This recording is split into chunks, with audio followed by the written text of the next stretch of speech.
This is the DRF Players Podcast.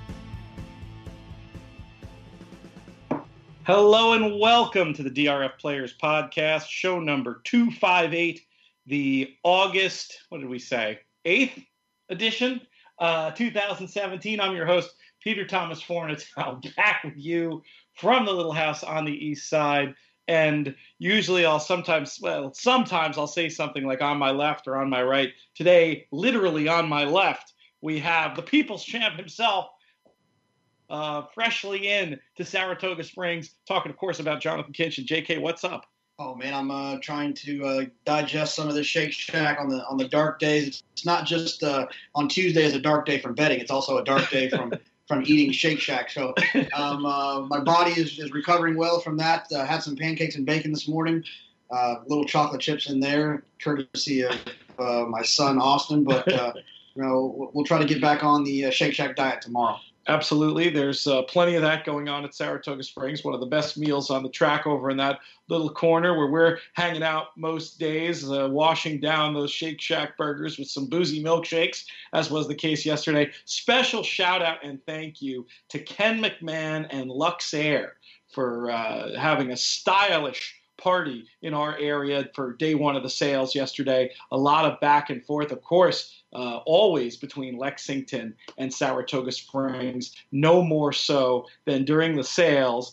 And Luxair, that's the way you want to get from those two places. Or you could be like this guy and try to take about 6 connecting flights and miss your appearance on the Naira Beth's Pavilion show on Saturday. What happened to you last week? Well, yeah, it was tricky. I was trying to do too much, essentially. I was going to come here for the birthday, and then I was going to go back to Austin to pick up my son, Austin, and fly back Sunday morning. Some cancellations and some flights made it just didn't seem like it was going to be entirely worth it for about 18 hours in Saratoga and then back to Austin to pick him up to travel. And so I skipped the Whitney and eventually got here, and now I'm here. So it's going to be hard to get rid of me. We'll talk about the Whitney coming up in a little bit as the show progresses today. Fortunately for the show at the Pavilion on Saturday, we found an able substitute in our buddy Pipes, Chris Pipito, who's a frequenter of the podcast and a regular listener as well. That almost turned into a different kind of snafu. I don't know if you heard the story, but he shows up to do the seminar, and he doesn't have any kind of Naira badge, and he's got $3 in his wallet. So he goes up and talks to the security guard and explains, I'm supposed to do this show. I've only got $3. And the guy says to him, well, why do you only have $3? And he says, because I brought 700 here yesterday, and I blew it, and this is all I have left. Security guard says to him, oh, yeah, you sound like the guy I want to be getting my handicapping information from. And Chris just loses it. Are you going to let me in or what? And fortunately, the guy waved through. And so it wasn't just Matt Bernier and me solo at the tent. This Saturday, we're going to be doing another show. Come by and see us 11 to 11:30, right before the Anthem and Talking Horses. The Pavilion tent located down by the far turn, a tent on the grandstand side, or the backyard side of the grandstand, I should say. JK, you may be pressed into service. There were some disappointed JK fans. Where is he? Where is he? What do you think? Can you come and give the people what they want? A JK appearance at Saratoga? Yeah, I would hope so. I mean, unless I get travel trouble again, we'll see. I'm gonna be flying Austin back to Austin. I didn't realize when we named him that how confusing that would be. And I'm flying Austin back to Austin at the end of the week, and then coming back for the 4-Star Dave, and obviously for Questacon. We're going to keep you off the official bill, but perhaps you'll be a special guest, and if you can't make it, we'll bring in another special guest, perhaps Muggsy, the handicapping Labrador, who of course now wants to go out back at the most inopportune time. But we'll deal with that in a bit. Let's talk about some racing, and we're going to start off with the marquee event from the weekend. It seemed like there was, oddly enough, in certain wise guy quarters, some rationale to try to bet against Gunrunner in the Whitney. It seemed like as the day went on, I heard more and more people who were concerned about Steve Asmussen 0 for 25, or concerned about the other speed in the race or whatever it was. As it turned out, those concerns were unfounded. JK, what did you think of Gunrunner's performance in the Whitney? I thought it ran well. I mean, it wasn't, the final time was very impressive, obviously. Not so much how he did it.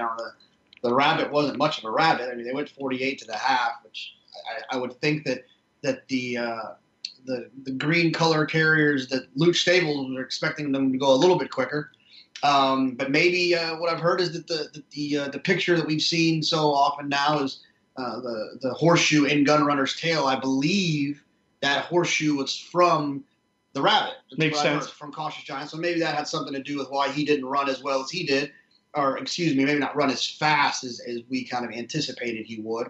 But I thought Gunrunner was impressive. And I thought that, what you can take away from that is that Arrogant better sort out whatever issues he's having, or Gunrunner will beat him in the Pacific Classic. I mean, it's not the Pacific Classic, excuse me, the Breeders' Cup Classic down in Del Mar. What are you hearing? Let's switch to it seems like these are the ones really at the top of the division right now. What's the latest on what you're hearing about Arrogant, and what do you expect from him in the Pacific Classic? Or are you almost moving your eyes at this point to Gunrunner as the one at the top of this older horse division? No, I'm not going to give up on Baffert and Arrogant quite yet. Arrogant beat Gunrunner on the square with a much worse trip in Dubai. So I think it's fair. That we can still assume that Arrogant is the number one older horse in the world. I just wish that he didn't have that rough go of it. Now, from all accounts, he's training well. Baffert's going to point him to the Pacific Classic. From what I understand, that's still the goal. And if he runs well there and wins, then he'll still be the favorite to win the race, in my opinion. However, Gunrunner's improving. And another horse that I was pretty impressed with on Saturday was Keen Ice. I think with more ground and a legit pace to run into. I mean, he closed from 7th. He was 6 lengths back at one point, closing into 48 and change into a horse like Gunrunner. Pretty impressive. And I think that as the distances get a little bit longer, it's something that we might see, him improving even more. We had a mild disagreement about Keen Ice on the show on Friday, you suggesting that part of the reason why he was able to run so well in the Suburban was the fact that the pace was so slow and he was in the race from the beginning. I made the argument that the final time was so good, I was tempted to call that effort a new level of ability and take him a bit more seriously going forward. It sounds like you might be a little bit won over to my point of view on the horse. Yeah, I mean, he ran a 128 in the race you're talking about. I believe it was the Suburban, right? You're talking, time form? Yeah. He ran a 128 time form, came back and ran a 127 in the Whitney. So those two efforts seem to be very alike, obviously, with the figure. And I think that when Keen Ice, I think he's going to excel more at 1.25 miles anyways. And I think that when he actually gets a real pace to run into, which you typically will get in the Breeders' Cup Classic, it'll at least be honest, at least honest enough that I think that he'll be able to be one that could be really interesting. Well, especially with two horses. I mean, potentially, if we get the showdown that we want to see with a healthy, back-to-form Arrogant and a continuing to improve Gunrunner, that real race, that could be a race where the best horse doesn't even win if those two go hammer and tongs coming in the lane, especially at 10 furlongs. Who knows? I mean, they might be so good they can run away. One or the other might be so good or in form that they can beat the other one early enough in the race to have something left for the stretch. But the idea of a really good horse, stretch runner with a better trip, winning, it doesn't sound crazy to me. Right. No, I agree. They're all really nice horses, and obviously we have a couple preps left until we get to that, and we'll see what happens. I mean, if Arrogant struggles, then I don't know if we'll see him again. I mean, I think that they might just be done. If he doesn't run well in the Pacific Classic, I would think that there might be an opportunity that would be the last time we'd see him run. So Gunrunner would obviously kind of go to the front of the class. I mean, I think some people think he's that anyways. But it's tricky, and to kind of parlay into another horse I think that ran really well and much better than I expected that horse was going to run. And we're not even talking about a stake race, but we're talking about the Dubai World Cup. We're talking about Neolithic, who ran third in the Dubai World Cup. Came in off of a long break and ran really well in that allowance race, going 7 furlongs. I don't think that we're gonna the East Coast division is done hearing from him. I would imagine maybe the Woodward for him. They basically had that race was his prep for the Woodward. And I mean, you got to figure he got a lot out of it. He's going to need to improve a lot, though, on a speed figure point of view. Not an unreasonable thing to expect. But that race did come back, in my mind, notably slow. With, I don't know what it was on time for him, if you have it there. 112 on time for him. Okay, basically exactly the same. 92 on the Beyer speed figure scale. I mean, if you want to – now, I don't know. What are they – this is terrible. You get so crazy busy up here. I'm sure this has been reported by the expert DRF team. But what's next for Gunrunner? I mean, what are they thinking? One prep and classic? Are they thinking about coming back? I thought I heard that Steve was thinking about the Woodward, running him back. That'd be cool.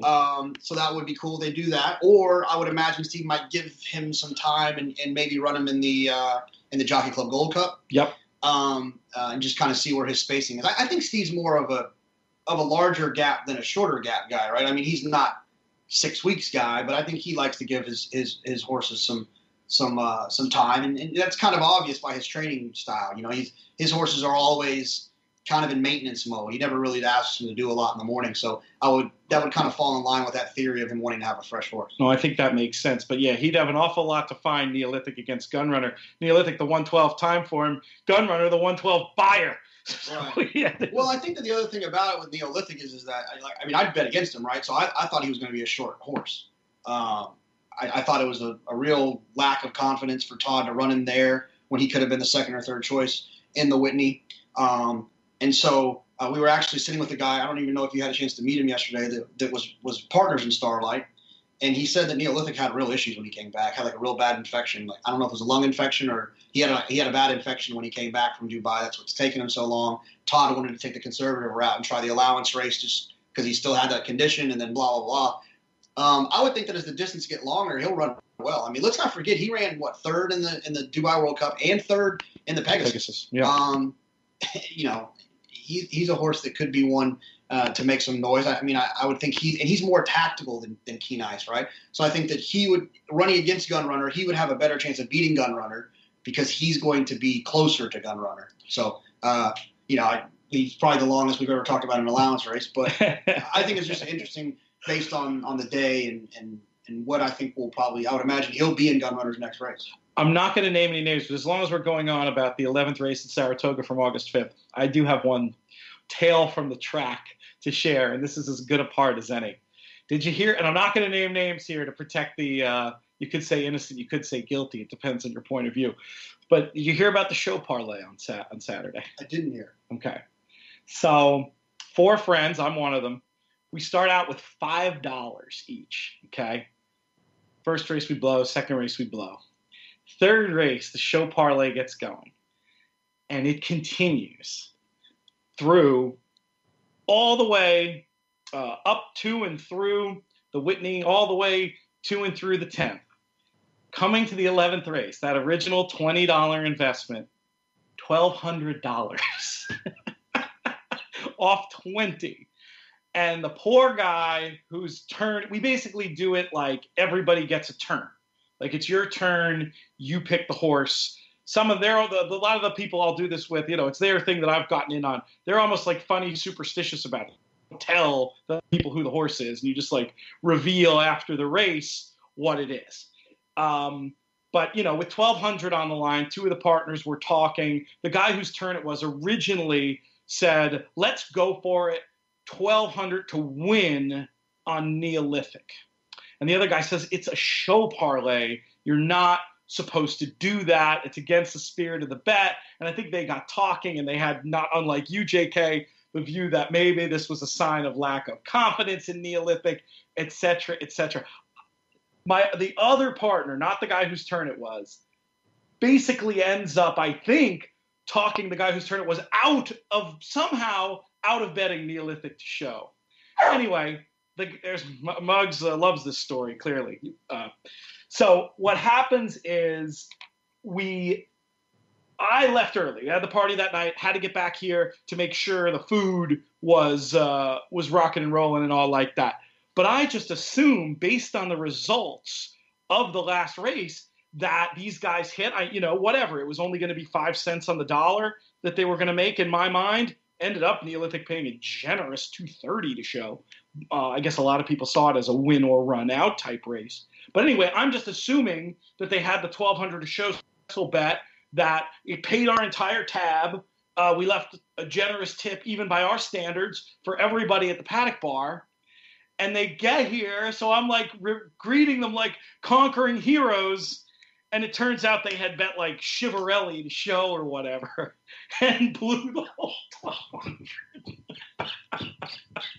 And the worst part about it all, and I feel guilty about this, the advisor, the guy who gave the bad advice, was telling me the story, and I was like, I was feeling a bit free. We'd been out there at the track drinking. I gave my unexpurgated truth, something to the effect of, what the heck was he thinking? Probably not saying heck. And unfortunately, poor guy, little did I know, was like around the corner hearing me just say, like, basically saying what an idiot he was. Very embarrassing for me, very financially, as the advisor said to me, like, hey, man, it's no big deal. We lost $5. We lost $5. And that was the right way to think about it. But the honest opinion, was I being too harsh? Was there any logic to trying to turn a great score into the greatest score by trying to play Neolithic out there? Or was it just complete and utter madness not to take the $2.30 as it turned out to be? No, I think it's funny. I mean, hindsight 2020. I mean, I thought he was scoreless. I would have had a hard time risking $1,200 for that little return on a situation where I thought he wasn't going to run so well. So, no, I don't think it's crazy. I probably would have bet it on Motown. In fact, I didn't get to make it to the Whitney and to this race, but ironically enough, my friend Robert made it, so he was hanging out, and I was giving him some ideas to do, and he played a pick 3 single to Motown, so that's where I kind of ended up. The DRF workout report absolutely loved Motown, a solid A workout, not an A-, a solid A, and they don't give those very often, and when they give them, they run. And in fact, that big pick 3 I hit Derby Day with the Visadero was Dame Dorothy was an A- workout, and was why I singled her from that workout report. And Tepin, before we knew who Tepin was an A- workout. I believe an A- workout, or maybe a B+, but gave me the confidence to use her at what was 10-1, and that pick 6 sequence as well. So the workout report usually doesn't let me down. It happened to this weekend, but but you make a good point. I just feel like at that point they wrote the race for the horse. He could run terrible and be third, but you make a good point. And I think that, again, had I had a moment to like compose myself before giving my own expurgated opinion, I just had visions of it's kind of funny. A lot of it depends on when you're betting. Sometimes you really have to consider what you're trying to accomplish. And I think it's true that the best move from an expected value point of view isn't always the best move given the specifics of the situation you're in. You know what I mean? And to me, in my mind, a bet like that, like fun with friends, like you're winning so big already if you can just pay the, and I'm not talking about a small tab here. The money the proportions were probably correct on what that would have paid for the bill that we, the 12 of us or whoever it was ran up that day. Like to me, at some point, the goal can shift, but you're making a good case that from an expected value point of view, it wasn't the craziest thing to oppose that horse. Let's talk a little bit more about stakes racing from the weekend. Any other particular performances that caught your eye, either Saratoga way or out at Del Mar? Yeah, I mean, look, I tried to beat American Gal, and she was good, really good. And Fabian ran well. I have nothing to be embarrassed about by any means, but yeah, she ran big. I guess Your Love, I was a little surprised she ran as poorly as she did. I thought she was going to run well sitting back and behind that stuff, and she didn't really pick up her feet, but American Gal definitely did. So kudos to her and Jose Ortiz and Simon Callahan for their victory in the Grade 1 test. Gunrunner obviously was great. And then what was after Gunrunner? Was that the Lure that was after that? Or the Lure was the 10th, I think. Yeah, and then Thundering Sky. No, the Della Rose. Della Rose, excuse me. Yeah, Thundering Sky, which actually our friend, I don't know if you know this, Jake Ballas was, I believe, involved and picked that horse out. Oh, that's so cool. Yeah, for Matt Shera. So it was kind of a fun moment for him. She ran well right up the rail. Obviously, we had like 8 horses in that race. I didn't use her. But, and then, yeah, it was a little quiet at Del Mar, I think. I believe there was that 2-year-old stake that had the $1.7 million filly for Baffert that won on debut. Maybe it was on closing day, I think, at Santa Anita, the filly that Diamonds and Pearls, they paid $1.7 million for. She didn't run very well. Surrender Now, who was the Peter Miller horse that was also kind of the buzz horse, ran last. And Phil D'Amato won the race with a horse by the name of Spectator, paid $10.40. So, it's a little bit quiet. I guess that will pick up a little bit more out in Del Mar as we go along. I believe the Del Mar Oaks maybe is coming out this weekend. That sounds right. It seems like that time in the summer. And yeah, I feel like that's usually around. We got so much cool stuff happening here. 4-Star Dave here. Sassy Little Lila scratched last weekend, being rerouted to the 4-Star Dave, which is interesting. Very. One that you've liked before. What do you think of her? Just what's your gut reaction to her taking on the boys? Oh, it's interesting. I liked her last time because I thought she was going to be on the inside, on the inner. Was the 4-Star Dave on the inner, or is it on the melon? I'd have to look at that. I thought I don't have that one off the top of my brain. All right, well, I'll look because I wanted to look at the probables for that anyway, so maybe it will tell us somewhere where that happens. But yeah, so that'll be fun, and then obviously we get the Arlington Million Day, which is always fun. So looking forward to the Million Day. We yesterday morning we went to the barns and we stopped by Brian Lynch's barn. And it was kind of fun to watch him actually checking the weather because he was concerned that it's going to rain, and he's concerned that Oscar Performance might not he didn't like soft turf in Kentucky. No, he ran terrible, remember? Doesn't mean he, and Brian seemed to doesn't mean he won't not like it in Arlington, but he hasn't shown him anything that suggests that he will like it. So we talked a little bit about that, and then Julian walks up. That's awesome. And Julian's talking about the horses that he's going to be riding while he's in Arlington. And they were talking about the weather, and he said, well, I don't really care. Devisidero seems to like a little cut in the ground. And I obviously got excited and almost had him sign my arm when he said Devisidero. So, yeah, it'll be fun. It'll be a fun weekend. It should be good. That Arlington Million Day is always great. I haven't seen the full list of European invaders who will be gracing our shores. The hope is for Friday's show, and we'll see if we can pull this off, but the hope is to bring in not only Nick Tamero to talk about racing here and in Chicago and out west, but also to hopefully bring in Nick Luck to talk about the invaders, and also to talk about his upcoming appearance, giving the keynote speech at Equistricon. Equistricon, to me, I'm hearing a lot of buzz about it around the track. A lot of people on the racing industry side of things going to be sticking around from the sales to participate in that.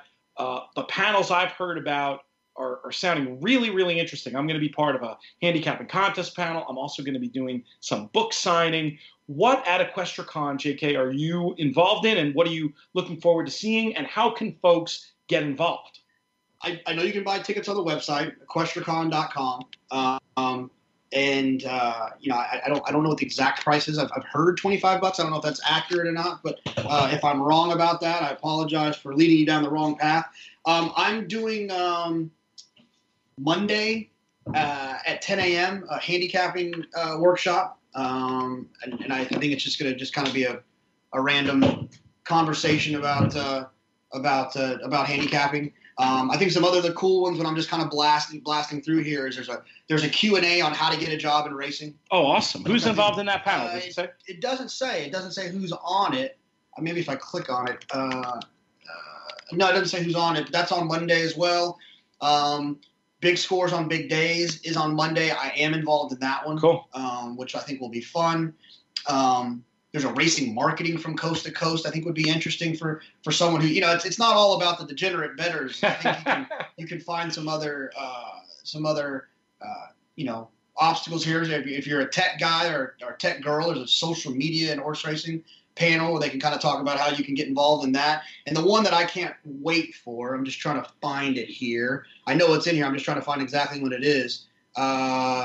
stories, the greatest race calls on Tuesday from 1 to 3. Wow. That's, I think, Travis Stone, I think maybe Larry Colmus, Dave Rodman, and Tom Durkin. Whoa! I'm pretty sure those are. I'll double check this to be sure. With my luck, they're going to have my panel on against that, and it'll be me, talking to 3 people. It is those 4.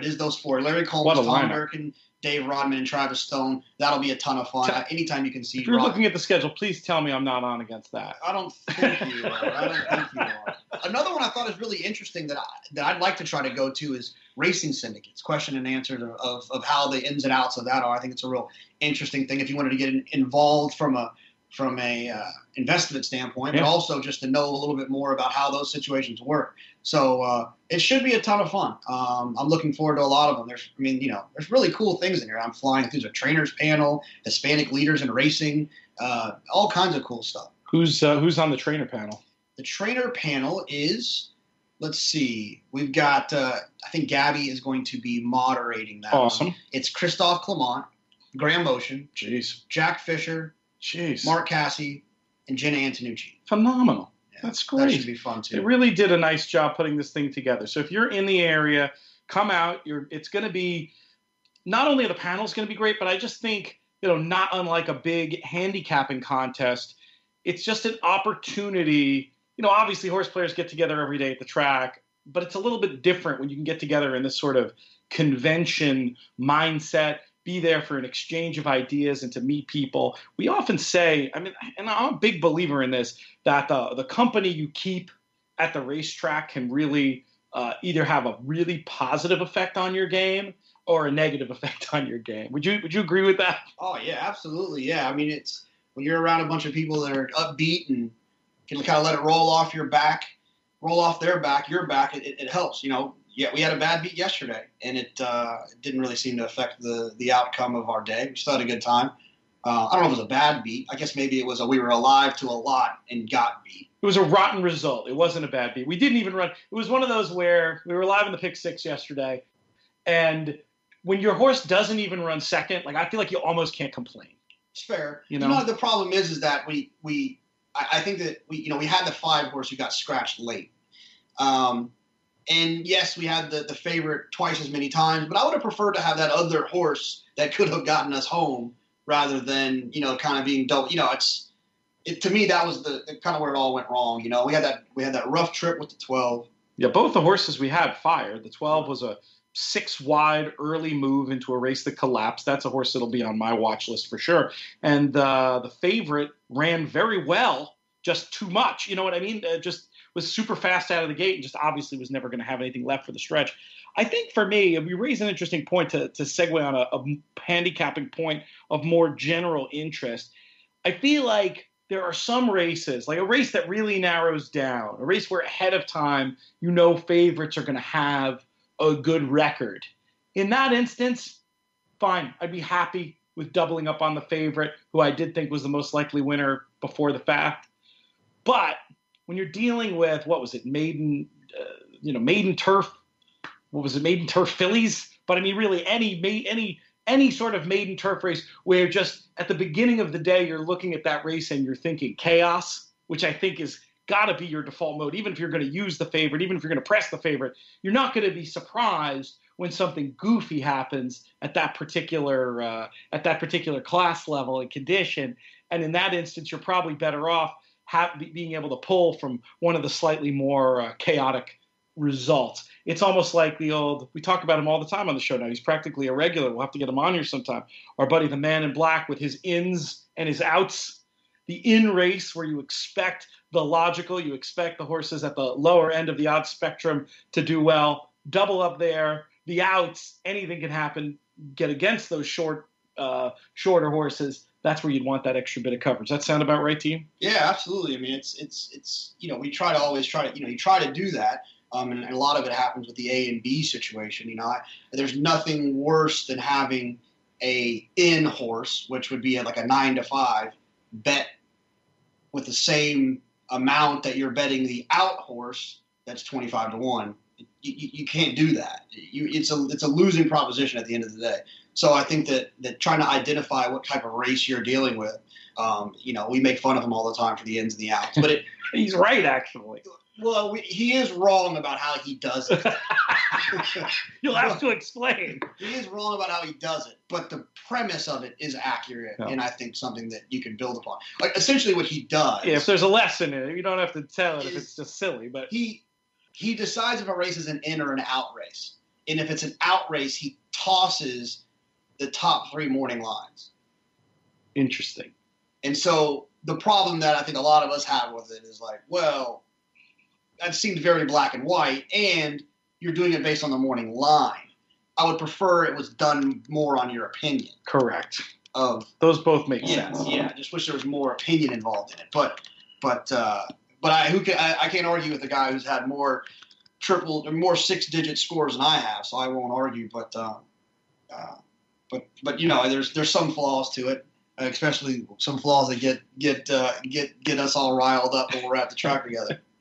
Let's talk tournaments for a minute. We had the big win contest last weekend. You played with your man at Marv Betrunner. How did it work out for you there? That tournament's tough, man. There's on day one you get to make 15 bets. There was 18 available races, so you pretty much had to bet everything, which I'm okay with because that allows me to kind of pick logical things. I don't know how many winners I had. I had quite a few. It felt good. And then I was still ended up getting we were still in 70th after day one. Day 2 rolls around, missed my first bet, and then I make my double bet because you're allowed one $4 mythical bet a day of your 15. And I hit a 6-1 shot, and I thought I was in business. Then I hit some more, got up to I think in the top 10, and then here came the bombs. And boom, boom, boom. The leader. This is how crazy it got late. The leader was at $119 on Friday, which was Cheryl McIntyre. Oh, I didn't know Cheryl was up there. That's great. So it was at 119. The final, I think the guy who won got to 320. So it wasn't him. It was at 119. So he at least scored 200 on day 2. Yeah, at least, if not more. Nick Fazzolari winds up winning the whole thing. His score on day 2 was almost enough to win the whole thing. 233.80, top overall, 313.60. So that's good for 154,000. Not a bad score. Not bad to get those 6-figure scores. The total purse of the thing was over 450,000. They broke a record out. Yeah, this tournament. I like to think that our talking about it didn't hurt over at DRF.com, DRF tournaments. But it's good to see. The Win is a cool place. It's a cool place to play the horses, and hopefully DRF and the Win can continue to do some more things. But superb performance by Fazzolari, who I haven't had a chance to talk with yet, but I understand he's one of the Monmouth regulars and a very respected tournament player, and I'm eager to hear all about him and how he got into the game. That should be fun. We got the Saratoga tournament this Wednesday, Thursday, but if you're not already signed up, I'm afraid for some reason it's too late. I don't mean to bash anybody. That's not my MO. Maybe the more politically correct thing would just be to back channel this communication, but I'm so busy up here, I'm not sure I'm going to get a chance, so I'm just going to say it. My services, always available to folks running tournaments if they have questions about how things should be done and what players are going to find player-friendly or player-unfriendly.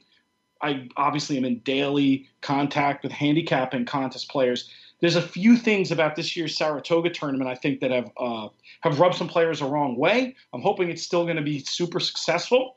And obviously we're rooting for them. We have had a successful partnership running qualifiers. But, yeah, for starters, I know people who had their travel booked and in the past have been able to sign up the day before or whatever. Granted, they've publicized the closing date. I just don't see the point at all. Aren't we in the business of trying to let people spend money here, JK? Yeah, there's 2 things that I think people are complaining about this tournament. One of them I don't care about. One is that they're using all Saratoga races. I'm fine with that. I enjoy it.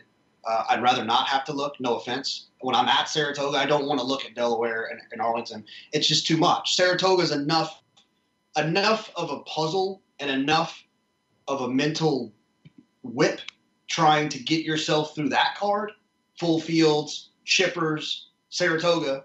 I don't want to have to look at Delaware. I don't want to look at Arlington. I know a lot of other guys do prefer that, but I don't care about that part of some of the disappointment of some of the players.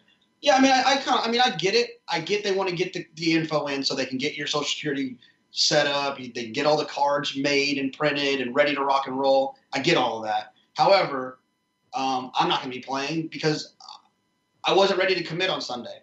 I don't know what the card's like. I don't know what the weather's like. I don't know, a lot of things. And I think a lot of people are the same way. I mean, I was talking to Paul Matisse. I said, "Are you playing?" He said, "Yes." And I said, "Oh, how many entries?" He said, "I don't know. I haven't decided yet." I said, "Well, you have to sign up today." He said, "Oh, I do?" I said, "Yeah." He said, "Oh, well, then I'm probably not playing." Yeah. And so I don't know if he did or not, if he actually ended up pulling the trigger. I mean, Paul might have. But yeah, it's hard when the rest of the world lets you buy the day of, because now as players you think that that's just an option. I know we have a friend who's traveling here, and he thought he was going to just play, and he's now here, and he's not going to be able to participate. And I think there's actually a real link between those two ideas. I'm okay with the all Saratoga too. I get it. It's just Saratoga, weather-wise, Saratoga ain't Santa Anita. I mean, granted, you can make it be a monsoon in either place, JK, but for most people, they go to Santa Anita, it's 72 and sunny, or, at worst case, 85 and sunny. My point is, the card's going to hold it together. But here, to have to make these decisions before they even draw, it just doesn't seem fair. If you're going to have that early close, I feel like the early close with the more tracks would work, or the late if it's going to be Saratoga only, let them close late. And I look no further. We've been running these contests for a while, and look no further than the market leader in this stuff, Santa Anita, and how they do it. You can talk to Nate Newby and get in that contest at 5 races in on the first day. Now maybe that's extreme and causes logistical problems that Saratoga, with all the people who play in this contest, maybe they can't accommodate that. But I think there's got to be some middle ground here. What do you say? Yeah, no, I agree. It's and I'm typically not the guy that needs to see the card decide if I'm going to play. But, we got a friend's birthday party on Tuesday night. I might not be in any condition Wednesday, and so it's unfortunate. It's unfortunate. I have a feeling there'll be a lot of people that are disappointed. I'm actually kind of looking forward to not having the stress on a Wednesday and Thursday of playing in that tournament, especially with my 5-year-old running around. That was probably my biggest influence of not playing was trying to make the track fun for him. You can't really be in full handicap mode. It's tough. You gotta run around. You got ice cream. You got a milkshake. You got a gift shop. We went to the roof. Yes. And watched a race last night. You didn't get kicked out. I'm impressed. No, it actually worked out perfectly. We got up there, kind of acted like we were supposed to be there, and then Gabby came up to record her thing. So then we kind of got instant credibility, like, they know her, so they're good. Gabby isn't horrified by them. Maybe they can stay. Absolutely. So it worked out. So, and Austin loved it. We watched that New York bred monster that we singled in the pick 6 that Chad debuted. What's the name of that horse? I'm not going to remember it now. I have the PPs up, so I'll have it in. Take a look. Yeah. It has been fun watching the little ones, watching Perrin and Austin running around Saratoga. We day one couldn't have gone any better. And then day two I think Perrin had a little bit of lack of sleep issue. Wasn't quite her fun and friendly self at the racetrack as she normally is. But today it seems like she's rebounded, and we should have a fun week with the kids. But it does change the dynamic for sure when you're at the races with the little ones. You're not going to be in full degeneracy mode. We enjoyed the partial degeneracy of the pick 6 yesterday, and I think that's probably fair for the rest of the week. It's all about making sure they have a good time and trying to get them into racing. And that's a good question. I know we have a lot of mothers and fathers with young kids who are racing fans. What's your general advice? Bring them to the track. Don't bring them to the track. How often? Everybody's got different ideas about this topic. Give me your parenting racetrack advice. Yeah, it's first thing, barely impossible with the New York bred for Chad that they said was really, anyways, it ran really well. Here's my thing, right? It's like I love it. I love going to the track. I love being there. My dad used to take me when I was 14. I hated it. And I hated it because it wasn't interesting to me. There wasn't anything that was like, I didn't really care about the gambling part of it yet. I didn't care about the horses. I didn't care about the adult beverages. I didn't, there's a lot of things that I love about the racetrack now that I didn't care about then. And so what I've tried to do with my son is like, I just want, in everything. I don't want to force him into doing anything. I just want to present him things, and hopefully he'll like some things that I like.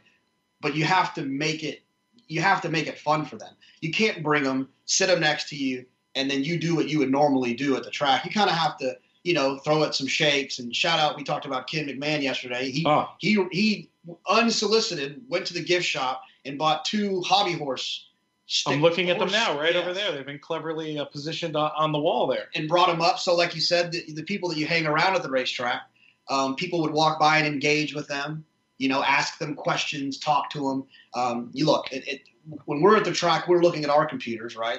So we let them do the same a little bit from time to time. We try not to just throw them into the technology hole, but, let them watch a couple of YouTube videos here and there, or play a couple of games here and there, walk around, go look at the horses, go grab some snacks. I think there's all things that you can do that can really kind of improve that experience. The other thing I think is we like to be there for the first.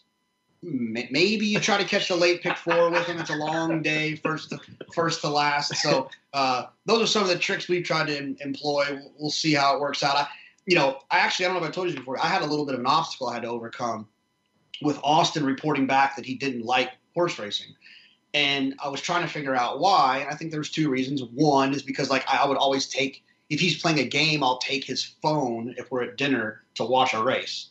So he'd get negative associations. That. He's like, God, this racing, you keep taking my phone. So that was one thing. The other thing was, I don't remember when it was, but there was an NBC Sports broadcast, and I was watching it on my Apple TV on the NBC Sports app. And every commercial, because it's the same commercials over and over again, sure, was previews for The Mummy. And it was terrifying. A horror movie, yes. Yeah, and you can't really pause it because, it's one of those deals where they kind of force you to watch this little thing for 20 seconds, and then you get the NBC will be back shortly. So every time there was a commercial during this horse racing, it was The Mummy, and Austin was terrified. And I couldn't really do anything. I couldn't turn it off because then I'd have to reset the app. So I had to just kind of keep muting it and telling him to not look. And so that was another reason he wasn't a fan of horse racing. He's got The Mummy, and Dad takes my phone, and there's The Mummy. Yes. So this is – but see, now after this week, we're going to have hopefully, lots of people saying hi, lots of milkshakes and French fries. And, the venue, obviously we should – this goes without saying, but I'm going to go ahead and say it anyway. The specifics of the venue you're at, I think, are going to be huge to whether or not you can make this into a family experience. I mean, in New York, obviously blessed with the beautiful Belmont Park backyard, where we've got the duck pond, we've got the jungle gym, the playground, and easy, fun picnic. Kids can run around, fantastic. Saratoga goes without saying, fantastic.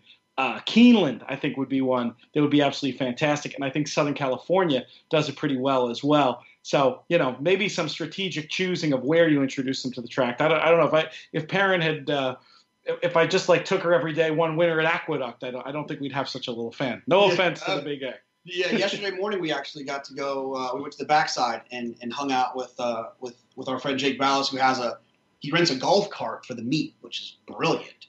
And he parks it back there, and he just rolls around. So we went rolling around the golf cart, which I don't care what you're doing. If you're in a golf cart for a kid, that's fun. Yep. Then we went to the front side. Jake was an all-star for this, putting him into the Uncle Jake Hall of Fame.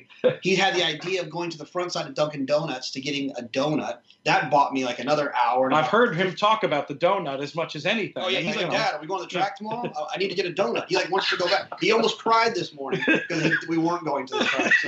So, yeah, and then he fed Jake's horse Mighty Mo. He got to feed him a carrot and wasn't scared. He was excited about that. So I think you got to diversify the experience for the attention span of the young ones. And I think that's what we've been trying to do the last couple of days. You mentioned another very obvious point that's worth underlining on this topic, which is, I think, the proximity to horses. I mean, these are magnificent. They're awe-inspiring animals to be around. I mean, and if you're a kid, even the ability to go up and perhaps pat the lead pony on the head it's something they can remember. I've been very impressed. Austin, I got heard a report like an old Kentucky hard boot, so comfortable around the horse. I would expect most 5-year-olds to be a little scared about that. You've been working on that. You've been training him. When he was really small, there was like this random horse that like we would walk by, and we fed. Her name was Mariah. We fed her apples a couple times, and I guess he just remembers that.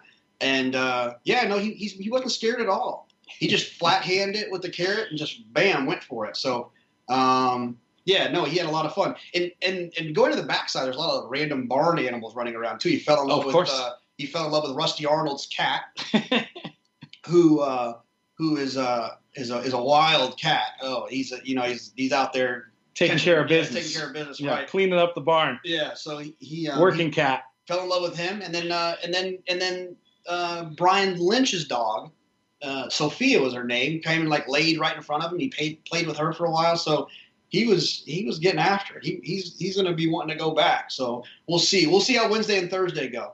That'll be the real test. Also worth mentioning, not just an experience available to folks with friends on the backstretch. You can take tours. I think on the NYRA website you can take a look. There's like a tram tour around the back. You could get a lot of those same experiences. So there you go. There's our family-friendly racetrack advice.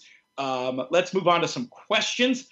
My phone is acting crazy. Like, this isn't charging at all. Like, I'm kind of worried that it's just dead. But I think you got a bad cord. Oh, a bad cord. Good tip. All right, we'll work on that. So some of the questions might have to wait until the next show, because I know we had some emails I wanted to get to. But we also have some over Twitter that I can easily read right now. And the first one, this is one for you. I'm curious about this. This was something that used to worry me about tournaments, and I even addressed it in the Winning Contest Player. I've subsequently come to worry about it a lot less. The question is there any concern about conglomerates operating on the tournament scene?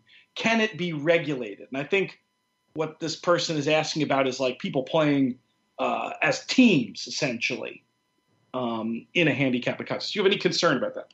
Well, I mean, I'm sure it happens. Like, I've heard of it happening, but it doesn't really. I don't know. I mean, look, if there's a group of 6 people, let's call it the Breeders' Cup Betting Challenge. There's 6 guys that say, all right, we're going to buy in for $60,000. And what, are we going to run the tickets together? Are we going to run them separately? Are we going to communicate on how we're going to do these 6 tickets? To me, they're still going to give away $50,000. It doesn't really affect me, I don't think. I get it. They can cover more scenarios. When that crazy thing happens, maybe one of their $60,000 entries has it. It bothers me in live bankroll play more. That idea of being able to create a monster entry. I think you're getting an unfair advantage. I've long been a believer. People complain about multiple entries in mythical play. I have no problem with that, because any advantage that you're getting in mythical play, you're paying for. You're fueling the prize pool, and it really only matters, honestly, until you hit the first horse. And then you're sort of I see it as a level playing field. I don't want to go really down the rabbit hole explaining what I mean on this. If folks have questions, feel free to ask me. Maybe we'll chop that one up at length later. But I guess my point is, if you're going to play multiple entries or even try a team tactic in mythical play, you're paying for it. You're feeding the prize pool. It's a fair advantage available. Well, the teams not so much, but the multiple entries, a fair advantage available to everyone. Whereas in live bankroll play, I do believe that idea of trying to combine entries could be an unfair advantage. But I just haven't seen many real world situations. I mean, I've covered the Breeders' Cup tournament that JK mentioned for years, and I haven't seen an example of somebody taking in. If people have tried, I don't think they've succeeded. Yeah, I mean, that's what I was going to say is even if, when you talk about teams, you talk about, working together, you still got to be right. Yeah. So, there still has to be a scenario in which you're correct. I've actually had someone said something to me about it on Twitter the other day about, teams or whatever. And I'll tell you straightforward, I've never participated in a team situation like that. I'll tell you what I have done a few times, and it didn't work well, was Nick and I one time when we were at Del Mar. I said, whatever you win, whatever I win, whatever we have left at the end of the day, we split it. So you do your thing, and he almost got me. He kind of got mad at me at one point because I bet $5,000 to win on some horse that didn't run. But yeah, I mean, that's worse than the $1,200 show bet. Yeah. So that we've done that once where we just kind of said like, look, let's just let, if one of us has a good day, then we both will have a good day. And so whatever happens, we'll split it at the end. It's like a poker style partnership. Yeah, it wasn't like there was no team cooperation, by any means. Now I've also played in some like mythical win place tournaments online where I'll be in 10th and a friend of mine will be in 12th, and I'll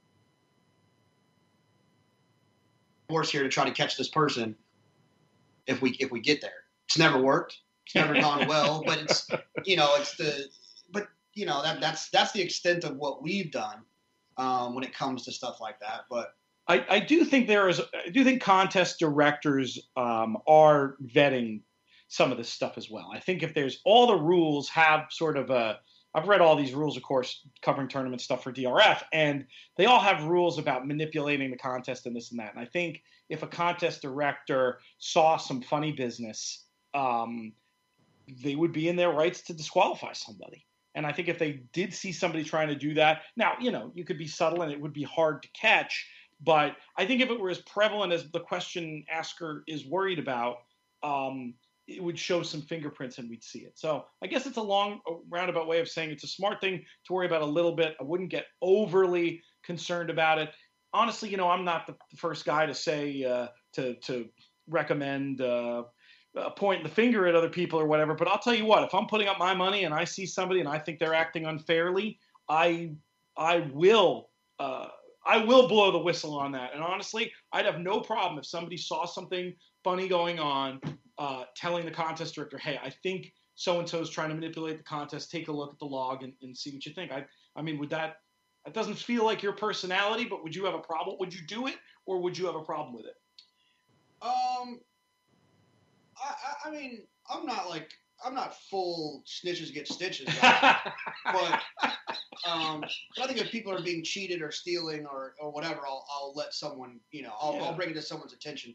Now, I would want to have some really solid, feel like I really have something. I don't want to drag someone's name through the dirt. But yeah, no, I think if you see something, say something. I would definitely, at least see something, say something like we're at the airport.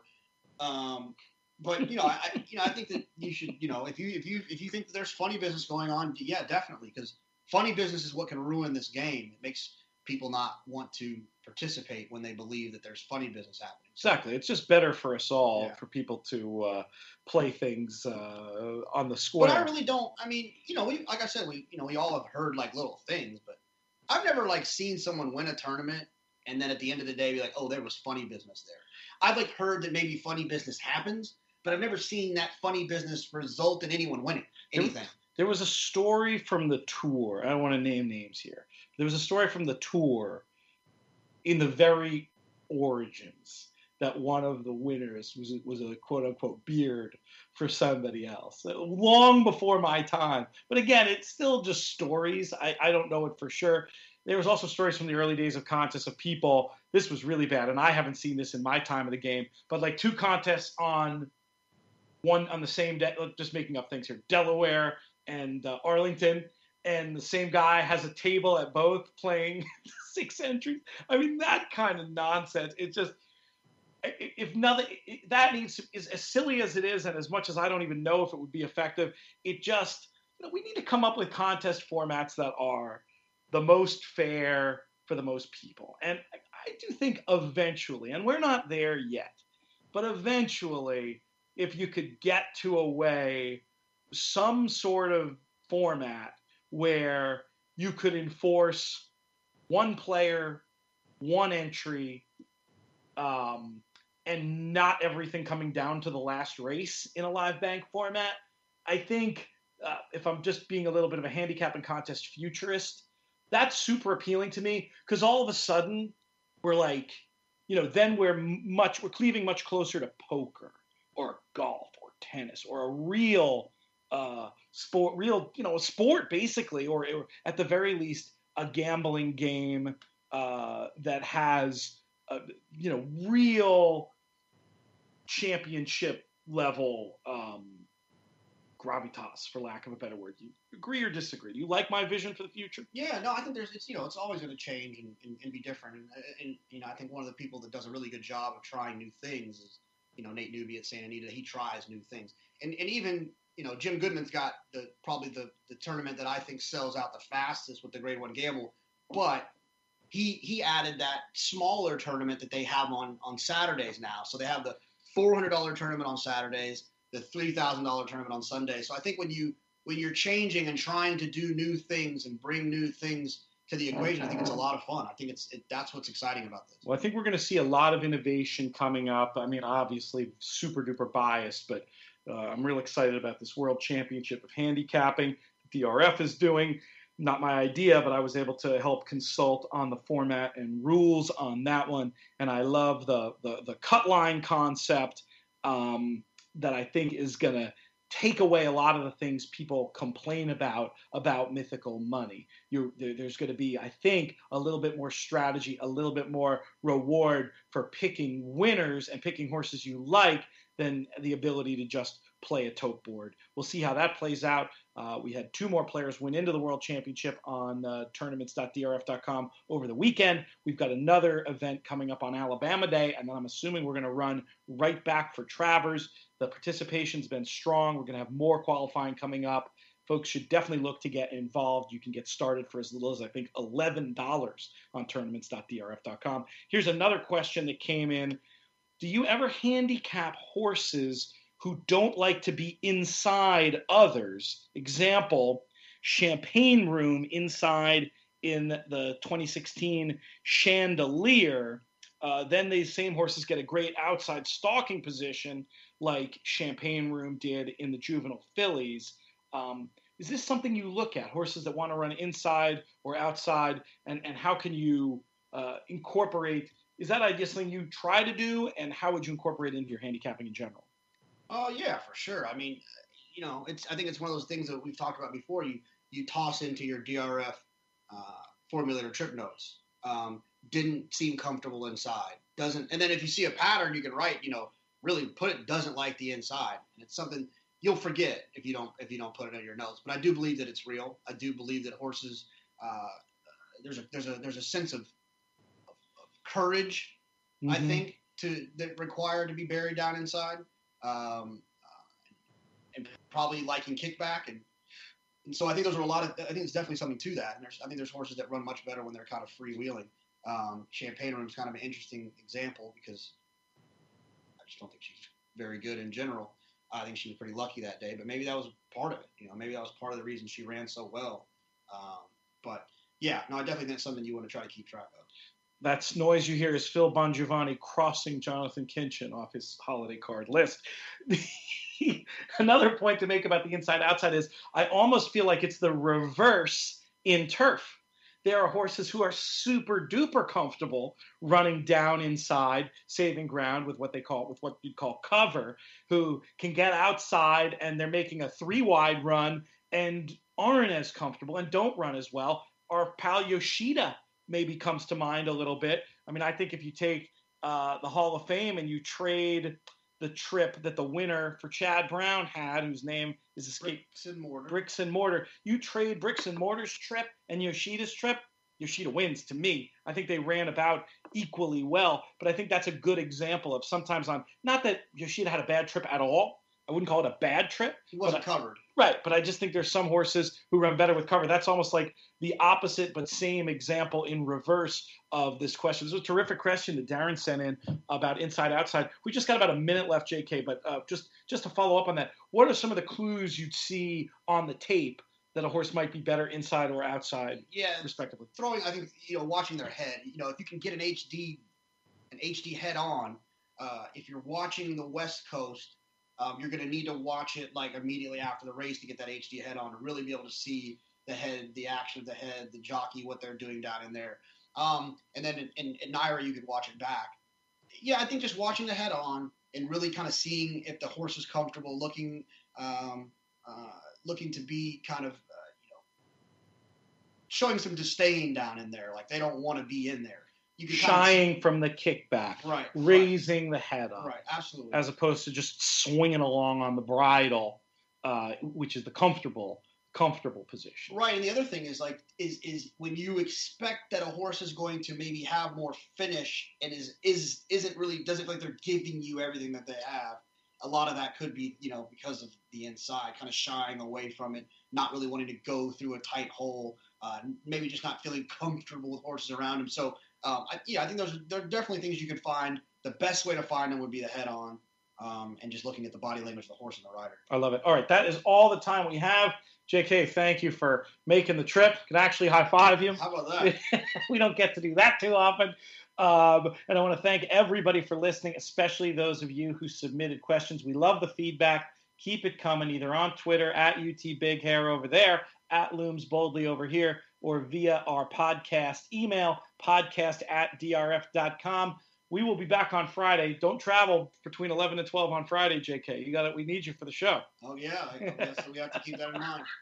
You'll be back. I'll be back. We'll have some special guests. Hopefully, until then, I'm Peter Thomas Fornatel. May you win all your photos.